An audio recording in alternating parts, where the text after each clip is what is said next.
नमस्कार, मैं वंदना अग्रवाल और आप देख रहे हैं राइट इंडिया प्लस। मौजूद है इस वक्त हम बदरपुर में और अभी कुछ ही दिनों पहले या हाल ही में यहाँ पर क्षेत्रीय समाज के मंच पर जाट गुजरों के लिए अभद्र टिप्पणी की गई, जो कि सूरजपाल के द्वारा की गई है। बताया जा रहा है काफ़ी गर्म माहौल उस वक्त हो गया था। उसी को लेकर जो समाज है, चाहे वो उसी को लेकर सर्व समाज काफ़ी आक्रोश में है, तो उसको लेकर हम बात करेंगे। हमारे साथ बातचीत करने के लिए अनिल चौहान जी मौजूद हैं, जो कि समाज सेवी हैं। इनसे जानते हैं क्या हुआ था, कैसा प्रभाव लोगों पर पड़ा, किस तरह के अभद्र वर्ड्स जो हैं वो सूरजपाल द्वारा किए गए। सर, सबसे पहले स्वागत है राइट इंडिया प्लस पे। धन्यवाद, मैं अभिनंदन करता हूँ आप लोगों का। सर, क्षेत्रीय समाज के मंच पर जाट गुजरों के लिए अभद्र टिप्पणी की गई, तो समाज में काफ़ी आक्रोश का माहौल है, तो क्या कहना चाहेंगे?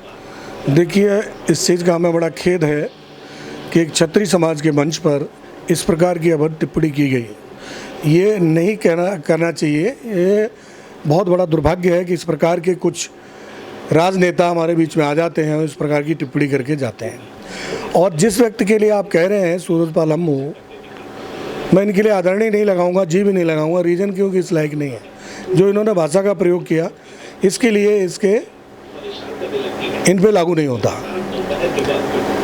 और जिन लोगों ने इनको बुलाया था, मैं उनको भी कहीं ना कहीं कहूँगा, जो लोग मंच पे थे उपस्थित, मैं उनके लिए भी कहूँगा कि जब अम्मू जी ने इस प्रकार की, क्षमा चाहते हैं, जी लगाया मैंने, अम्मू ने जिस प्रकार की भाषा का प्रयोग किया और एक विशेष समाज, देखिए आज जाट गुजर भी हमारे क्षत्रिय हैं, हमारे में से ही हैं, अलग नहीं है। हमारा ब्लड, अगर डीएनए टेस्ट कराने की उन्होंने बात की, तो अगर डीएनए उनका टेस्ट कराया जाए तो हमारा डीएनए उनका सेम निकलेगा, क्योंकि हम लोग अलग अलग नहीं हैं।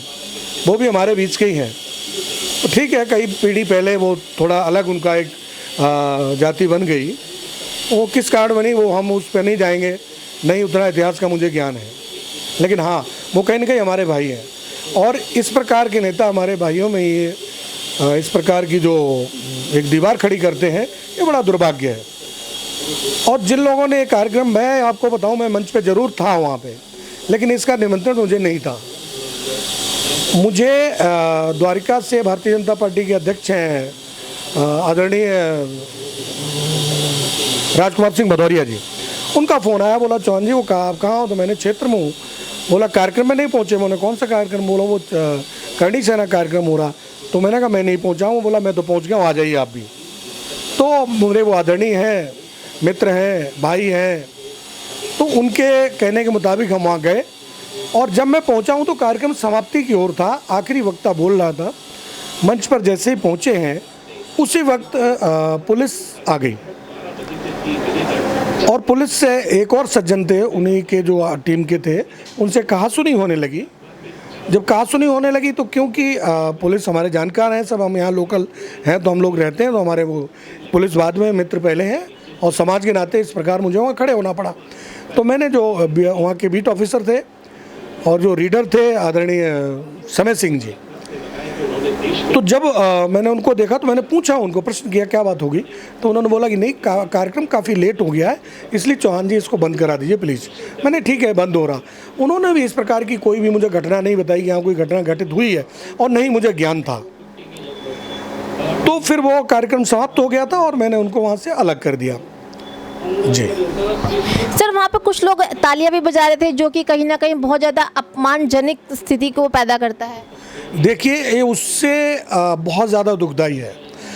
जब सूरजपाल ने जो शब्द बोले थे, उसी वक्त उनको माइक लेकर के और बोल देना चाहिए था कि ये गलत है, इस प्रकार आप इस भाषा का प्रयोग न करें इस मंच पर।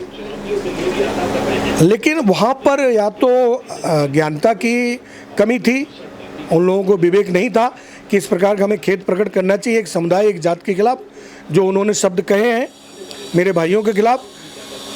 और उससे बहुत बड़ी विडंबना ये है कि वो लोग ताली बजा रहे थे, तो ये कहीं न कहीं वो इसके भी उत्तरदायी बनते हैं कि उन्होंने उसमें साथ दिया, जो कि नहीं देना चाहिए था। ये उनको लग रहा है कि भाई एक जाति के खिलाफ, एक समाज के खिलाफ आप इस प्रकार की भाषा का प्रयोग कर रहे हैं, तो ताली बजाने के बजाय उसका विरोध करना चाहिए था। सर, अपने समाज के साथ में आप उन लोगों के खिलाफ कहाँ तक खड़े हैं? देखिए, मैं हर समाज के साथ खड़ा हूँ, अगर वो ठीक है तो। हमारा समाज ठीक है, मैं अपने समाज के साथ खड़ा हूँ।